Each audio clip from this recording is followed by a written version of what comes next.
जो आज उत्तर प्रदेश में हुआ उसकी नींव तो 2024 के लोकसभा चुनाव के बाद ही पक्की हो गई थी। बिल्कुल पक्की, क्योंकि जो द्वंद्व बीजेपी के अंदर चल रहा था उसके ऊपर कितनी ही लीपापोती करने की कोशिश इस देश की मीडिया ने की, कितनी कोशिश की, लेकिन बार बार ये सामने आया कि दो गुट हैं। एक गुट मोदी और शाह की तरफ खड़ा है, दूसरा गुट योगी आदित्यनाथ के साथ है। और इन दोनों के बीच एक महत्वपूर्ण भूमिका निभा रहा था आरएसएस, जिनकी बदौलत साल 2024 में योगी आदित्यनाथ की कुर्सी बच गई थी। बीजेपी में भयंकर बगावत होते होते बच गई थी। लेकिन अब मोदी और शाह फिर से मजबूत हो रहे हैं। आरएसएस योगी आदित्यनाथ का साथ छोड़ चुका है और सवाल यह उठ रहा है कि क्या नए साल की शुरुआत योगी आदित्यनाथ की मुख्यमंत्री पद से विदाई के साथ होगी। ये बात मैं क्यों कह रहा हूं? क्योंकि जो खेल आज देखने को मिल रहा है वह बहुत सीधा है। पंकज चौधरी एक नाम, एक आदमी, लेकिन इसके पीछे छिपा हुआ संदेश बिल्कुल अलग है। योगी आदित्यनाथ के साथ उनके रिश्ते कितने मधुर हैं और क्या यह कदम, यह नियुक्ति योगी आदित्यनाथ को एक सीधा संदेश दे रही है? आइए एक एक खबर देखते हैं, एक एक करके।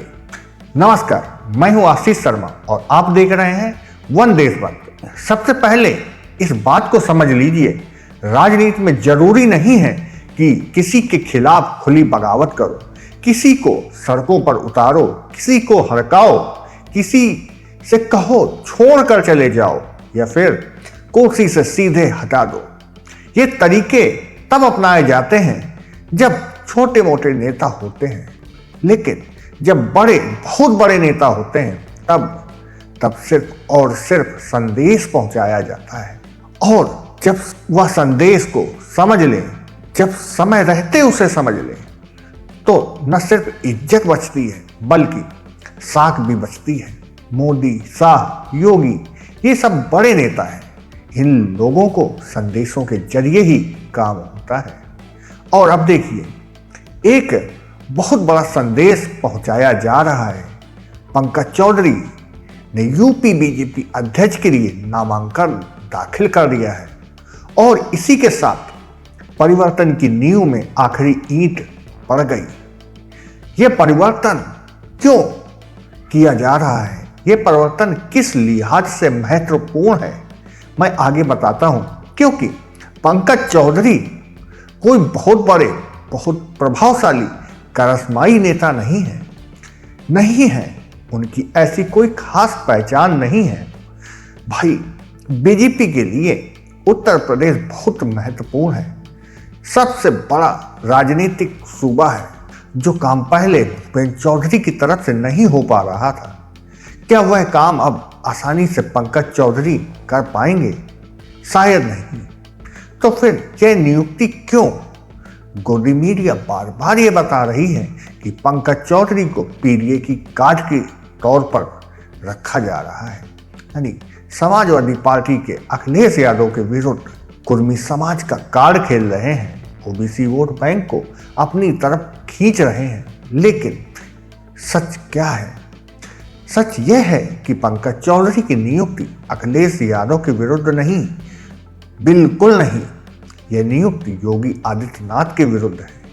यह है असली खेल। सोचिए, अगर सिर्फ अखिलेश यादव के विरुद्ध खेल होता तो फिर इतने बड़े सूबे का अध्यक्ष ऐसे आदमी को क्यों बनाया जाता, जो न करिश्माई है, न खास पहचान रखता है?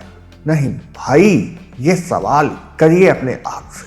जरा याद करिए, जब राजस्थान, मध्य प्रदेश और छत्तीसगढ़ में चुनाव हुए तो क्या हुआ? राजस्थान में भजन लाल शर्मा को मुख्यमंत्री बनाया गया। छत्तीसगढ़ में भी पूरा बदलाव हुआ।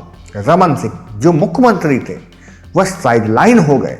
और मध्य प्रदेश में शिवराज सिंह चौहान के साथ भी ऐसा ही देखने को मिला।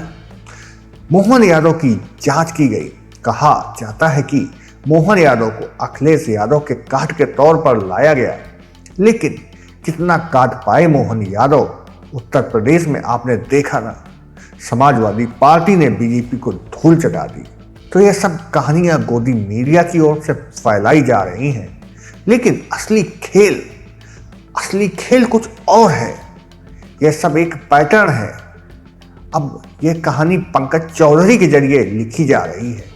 गोदी मीडिया बार बार पीडीए कुर्मी ओबीसी कार्ड की बातें कर रही है, लेकिन असल में पंकज चौधरी की नियुक्ति योगी आदित्यनाथ के कार्ड के रूप में की गई है। यह एक संदेश है दिल्ली की तरफ से, मोदी और शाह की तरफ से। योगी को बताया जा रहा है कि अब तुम्हारा खेल खत्म। और जब यह संदेश पहुंचता है तो समझदारी वाला आदमी तुरंत समझ जाता है। इसलिए योगी चुप है, क्योंकि वह समझ गए हैं। देखिए एक तस्वीर महाराजगंज में 12 सितंबर 2025 को केंद्रीय मंत्री पंकज चौधरी के स्वागत पोस्टर पर मुख्यमंत्री योगी आदित्यनाथ का फोटो नहीं थी। नरेंद्र मोदी साहब थे, पंकज चौधरी थे, बाकी सब दिख रहे थे, लेकिन योगी आदित्यनाथ नहीं। उनकी तस्वीर गायब कर दी गई थी और तुरंत सोशल मीडिया पर बवाल मच गया। अखबार तक मामला छप गया। अब सोचिए, क्या यह कोई साधारण बात है? क्या यह कोई संयोग है? नहीं भाई, यह कोई संयोग नहीं है। यह बीजेपी के कार्यकर्ताओं का एक संदेश था और यह संदेश सीधे योगी के पास पहुंचा होगा, क्योंकि किसी भी पार्टी में सिर्फ पार्टी के कार्यकर्ता नहीं होते, उनके अंदर भी अलग अलग नेताओं की फैन फॉलोइंग होती है। कोई योगी का समर्थक है, कोई मोदी का, कोई शाह का, और इसीलिए ये छोटे छोटे संदेश काम करते हैं। अब सुनिए और ध्यान से सुनिए। योगी आदित्यनाथ की गोरखपुर और उसके आसपास के क्षेत्रों की किसी भी बड़ी कदावर बीजेपी नेता से कभी नहीं बनी, बिल्कुल कभी नहीं बनी। न पंकज चौधरी से, न किसी और से।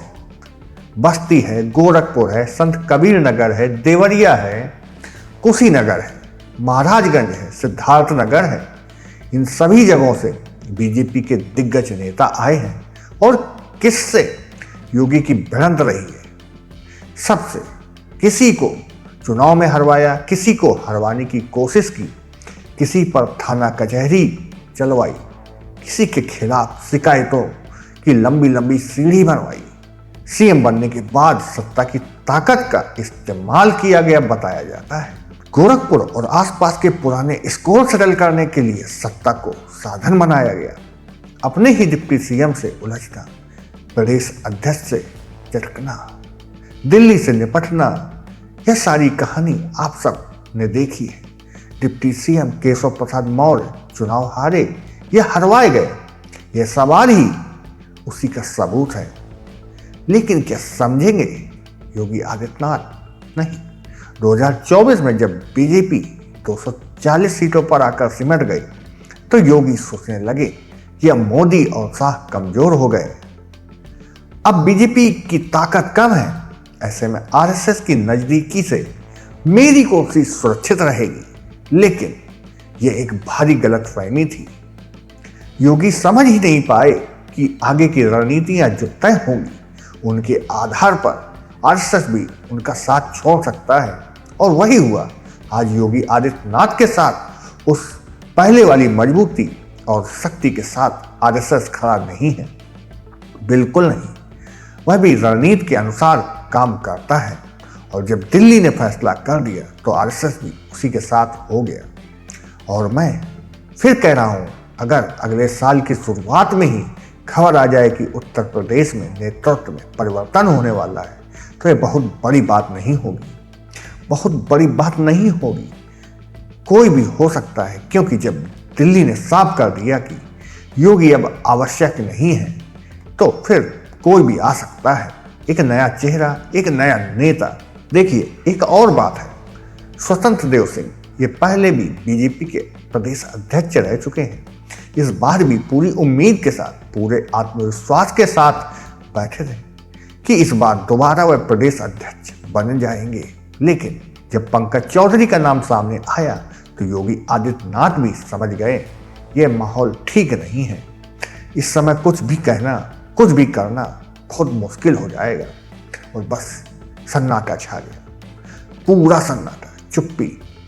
यह सन्नाटा ही बताता है कि योगी समझ गए हैं कि अब समय आ गया है। तो यहाँ सवाल यह है दोस्तों, क्या योगी आदित्यनाथ इस संदेश को समझ लेंगे? क्या वह इज्जत के साथ, आत्मसम्मान के साथ एक कदम पीछे हटेंगे या फिर दिल्ली से टकराव की स्थिति बनेगी? आने वाले दिन ही बताएंगे। लेकिन एक बात तो बिल्कुल साफ है, बीजेपी का यह खेल बेहद खतरनाक है। वह अपने को अंदर से ही कमजोर कर रही है। आज योगी, कल कोई और, सबकी अपनी अपनी कोशिश, अपनी अपनी ताकत। और आम आदमी तो हमेशा से ठगा गया है। उनकी समस्याओं की परवाह किसे है? और उत्तर प्रदेश की जनता वह तो बस पिस रही है। महंगाई है, बेरोजगारी है, शिक्षा की कमी है, स्वास्थ्य सुविधाएं नहीं है। लेकिन दिल्ली को, मोदी को, शाह को, योगी को, किसी को जनता की चिंता नहीं है। सिर्फ कुर्सी की चिंता है, सिर्फ सत्ता की चिंता है। तो दोस्तों, इस खेल को गहराई से समझिए, इसे अपने सभी दोस्तों, परिवार के सदस्यों तक पहुंचाइए, क्योंकि राजनीति सिर्फ कुर्सी का खेल नहीं है। ये आपके जीवन, आपके भविष्य, आपके बच्चों के भविष्य को सीधे प्रभावित करती है। कमेंट बॉक्स में जरूर बताइए कि आप क्या सोचते हैं। क्या योगी समझ जाएंगे या फिर टकराव होगा? वन देशभक्त को सब्सक्राइब करिए, क्योंकि सच की खबर सिर्फ यहीं मिलेगी। आपका प्यार और समर्थन ही हमारी शक्ति है। वीडियो को लाइक करिए, घंटी को दबाइए और हर नई खबर का हिस्सा बनिए। धन्यवाद। वन देशभक्त को और मजबूत करने के लिए आपका साथ चाहिए।